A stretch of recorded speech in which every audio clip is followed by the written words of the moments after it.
আমারে বললো আপু ইউটিউব থেকে তুমি কত টাকা পাও, তোমার মনিটেশন চালু হয়েছে নি? হ্যাঁ গো উদ্দেশ্যে বলে হ্যাঁ রে, আমার পুরো ভিডিওটা দেখো, আমার ভিডিওটা বেশি বড় না, 4 মিনিট 3.5 মিনিট এরকম। পুরো ভিডিওটা দেখো, হলে বুঝতে পারবা যে আমি কত টাকা পাই বা কত টাকা কি। কাইটা কাইটা দেখো না, হলে কিছু বুঝতে পারবা না। ভিডিও সম্বন্ধে অনেক কিছু শেখারও দরকার আছে, অনেক কিছু বোঝার দরকার আছে একটা ইউটিউব চ্যানেল চালাইলে। আসসালামু আলাইকুম সবাইরে, সবাই কেমন আছো? হ্যালো গাইস, মাই টু এক্সেলেন্ট। সবাই খালি সব সময় বললো আপু তুমি এত হাসি কা, তোমার হাসি এত মিষ্টি কে। আমি জানি না কেন হাসি, তাই যেটা কাজের কথা এটা বলি।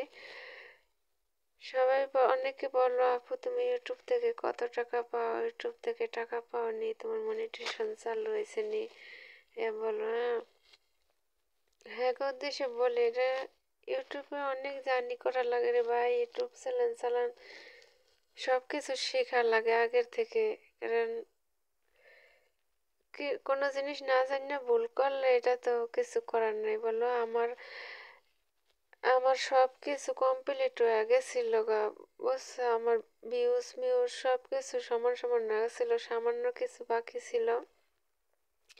ওয়াচ টাইম পূরণ হয়ে গেছিল তার কত আগে। আমার 1,000 সাবস্ক্রাইবার অনেক আগে ওয়াচ টাইম পূরণ আছে, কিন্তু ভিউজ হয় না অতটা। এরপর কি করছে, আমি না প্রথম যে শর্ট ভিডিওটি ছাড়ছি ওই ভিডিওটি মানে বেশি ভিউজ হয় না, 2টা 3টা 4টা 5টা বা 100 ভিউজ হয়, তো এই কারণে আমি কি করছি ওই ভিডিওটি ডিলিট করে দিছি, বুঝছো? আমি বুঝি না যে মানে ভিডিও ডিলিট করে দিলে ভিউজ ডাউন হয়ে যায় গা, ওয়াচ টাইম কমে যায়, এটা আমি জানতাম না, বিশ্বাস করো। পরে না দে আমার প্রচুর ভিউজ আইছিল, বিশ্বাস করবে না তোমরা, এখানে আমি স্ক্রিনশটটা তোমাকে দিলে বুঝতাম। কারণ আমার 1,000 সাবস্ক্রাইবার অনেক আগে আমার ওয়াচ টাইম হয়ে গেছে 6,000-এর উপরে, এরকম ছিল।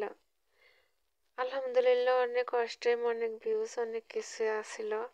কারণ আমার সামান্য ভুলের কারণে আমার চ্যানেলটা ডাউন হয়ে যেতেছে। সবাই তো বলে যে আপু নতুন করে ভিডিও ছাড়ো, ইনশাল্লাহ ঠিক হয়ে যাব। কারণ সব কিছু কমপ্লিট হয়ে গেছিল, সামান্য একটু ভুলের কারণে আমি এই ভিডিও 20 থেকে 25টা ভিডিও আমি ডিলিট করছি, ওই যে শর্ট ভিডিও, বুঝছো? এই কারণে।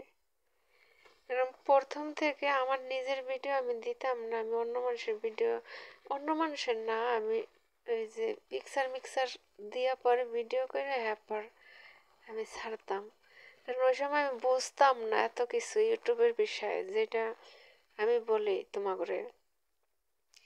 একটা নতুন ইউটিউব চ্যানেল চালাইলে সবাই সব কিছু বোঝে না, আর একটা ইউটিউবে জানি অনেক কষ্ট। এটা যারা চাকরি না করো, বাসায় থাকো, বা হ্যাগো কাছে অতটা কিছু না, অতটা কষ্ট না। আর যারা চাকরি করো বা কাজকর্ম করো, যেটাই বলো, হ্যাগো কাছে একটা ইউটিউব চ্যানেল চালানো অনেক কঠিন।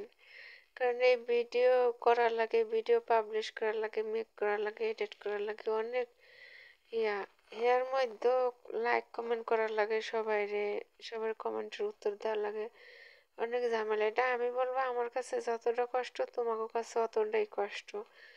আর বিশেষ করে যারা ঘরের কাজ করো, নিজের কাজ